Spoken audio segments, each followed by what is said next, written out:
السلام عليكم، انا هايدي وده مطبخ ليلى. النهارده هنعمل فطار. انا كنت عامله استفتاء والناس طلبت فطار، فيلا بينا نعمل فطار. انا كنت نازله بدري اليوم ده، فقررت ان انا اعمل فطار قبل ما انزل عشان ما اعكش طول اليوم. انا حطيت 5 معالق شوفان وبيضه ومزايا وربع كوبايه حليب ونقطتين فانيليا، ضربتهم مع بعض كويس قوي بالهاند بلندر وسبتهم شويه. عايزين تسيبوهم سيبوهم، مش عايزين تسيبوهم اعملوهم على طول. حطيت كمية الخليط ده في قمع، ودهنت الطاسة زيت، وابتديت انزل بالقمع بالراحة بالراحة بالراحة. ايوه كده. اول ما بتبقبق بصوا بتعمل فقاقيع كده، شايفينها؟ بقلبها على الناحية التانية.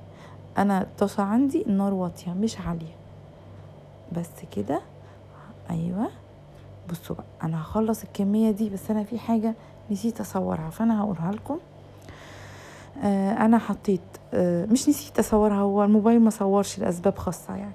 المهم، انا حطيت طبقة بانكيك، طبقة عسل، نقطتين عسل عليهم، طبقة موز، طبقتين بانكيك، طبقة عسل، طبقة موز، وهكذا.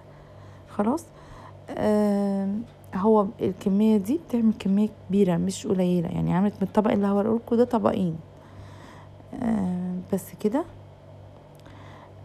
الفطار ده جميل مشبع مفيد جدا جدا جدا، وخاصة للولاد. عايزين تحطوا فيه تمر حطوا، هيبقى جميل اكتر. بس خلاص. انا دلوقتي هخلص الكمية دي وهقدم الطبق هوريهولكم. انا هنزل الفيديو متأخر لان الساعة 9، لما نزلته قبل كده الساعة 9 الفطار محدش شايفه كتير. فالفيسبوك قال لي انه انتوا بتبقوا موجودين الساعة 6، فانا هنزله المغرب، اعملوه بقى تاني يوم. واللي يعمل يقول لي يا جماعة، اللي يعمل وصفة من وصفاتي يجي يقول لي. اتمنى تشجعوني، تعملوا لايكات كومنتات وتضيفوا صحابكم عشان نكبر ونكبر القناة والبيج ونشجع بعض. شجعوني بقى. يلا اشوفكم فيديو جديد. باي باي.